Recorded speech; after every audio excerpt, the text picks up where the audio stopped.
You can call it daring if you want, but at the end of the day, there's only so much your audience can take. That was maybe a mistake. What was maybe a mistake? Welcome to WatchMojo.com, and today we're counting down our picks for another top 10 movies that caused people to walk out. Before we begin, we publish new content every day, so be sure to subscribe to our channel and ring the bell to get notified about our latest videos. For this list, we're looking at movies that audiences just couldn't sit through, no matter how much they spent on the ticket. It can be because of the content or quality of the film. Number 10, Caligula. If they were good men, how could their beloved emperor find them guilty? Do the words erotic historical drama get you excited? No? Unfortunately for this film, its strange concept was not the only thing it had working against it. They were appalled. I do hope so. In spite of featuring performances from Malcolm McDowell, Helen Mirren, and Peter O'Toole, a part for which he was praised, the film was heavily criticized for its violence and for featuring unsimulated sex throughout. If you're wondering who specifically walked out of this one, the answer is Roger Ebert himself, who described the film as, quote, sickening, utterly worthless, shameful trash. Although considered a cult classic by some, the film is still divisive to this day. Let them hate me, so long as they fear me.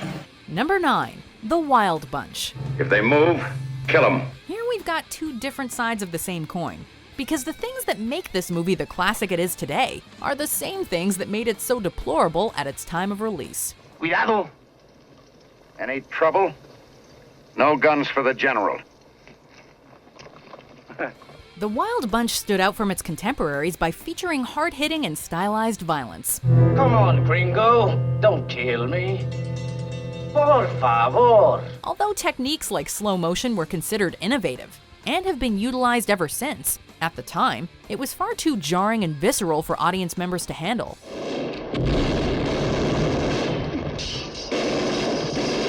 As a result, The Wild Bunch has since been compared to Pulp Fiction and Citizen Kane. Tell me, Mr. Harrigan, how does it feel?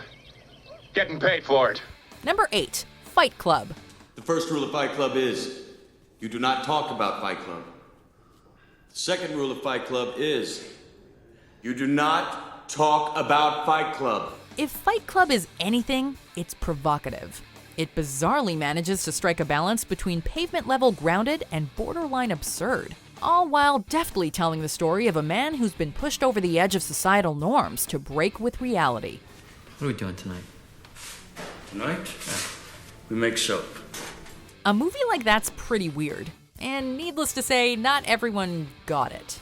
As if that wasn't bizarre enough, the scenes of raw, animalistic violence and something about getting covered in human fat were enough to push people over the edge.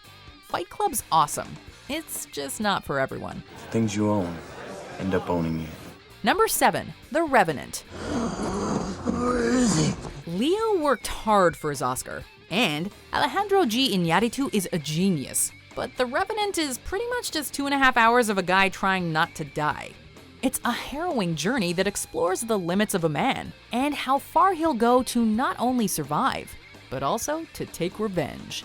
It's got some scenes that are hard to watch, but the real kicker is the bear attack scene, which, like the rest of the film, strives for realism in the most gut-wrenching fashion possible. For some, watching a bear rip into Leonardo DiCaprio was just too much.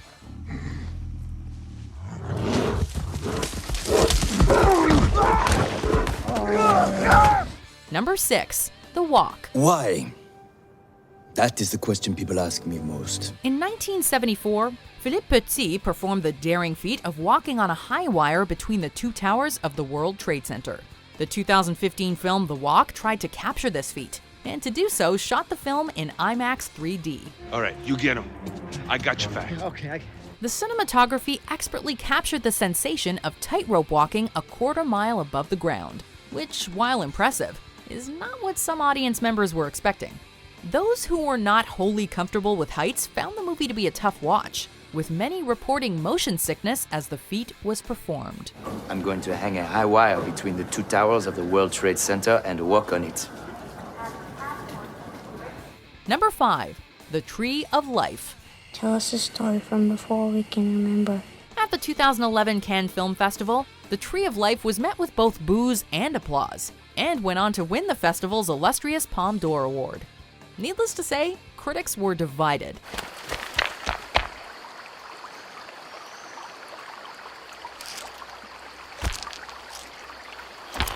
As were audiences. One of the film's stars, Sean Penn, stated that he did not find the same beauty and emotion in the final film as he did in the script, in no small part thanks to the film's convoluted narrative. While ambitious, and by some accounts a masterpiece, many audience members just wanted a movie they could sit down with some popcorn and enjoy. It could be better. Number 4. The Passion of the Christ.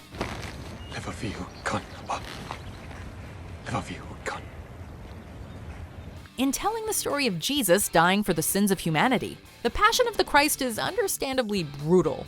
Mel Gibson's desire to bring to life the suffering endured by Christ was off-putting to some audiences, as it spares no details with the lashing, the beating, the crown of thorns, and the crucifixion itself.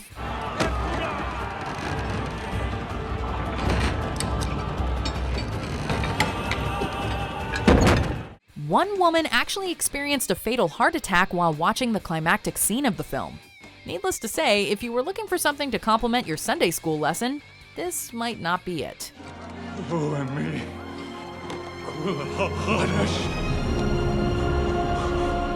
Number 3. A Clockwork Orange. For now it was lovely music that came to my aid. You remember what we said about The Wild Bunch? Well, this movie came out just 2 years later, and audiences were not ready for the maniacal breed of ultraviolence that Alex and his droogs offered up. Aside from the savage beating, the vicious fights, or even the sexual violence. Right, Pete, check the rest of the house. 10. Audiences were severely put off by the stylization that some critics might argue glamorizes such violence.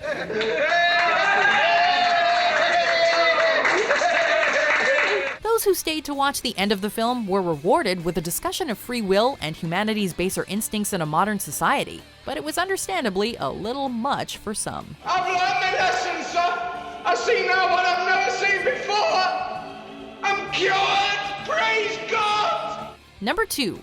Pink Flamingos. I'm the filthiest person alive. That's who I am. John Waters created Pink Flamingos as his first entry into his trash trilogy.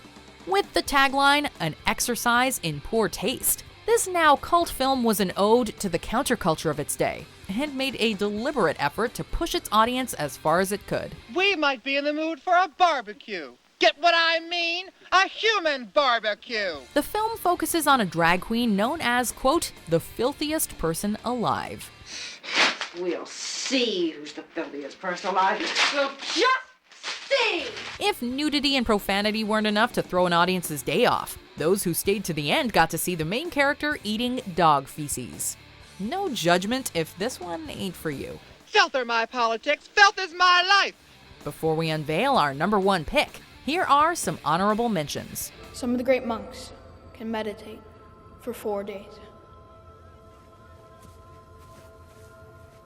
Miss Fenway may appear a little psychotic today. Groovy. What?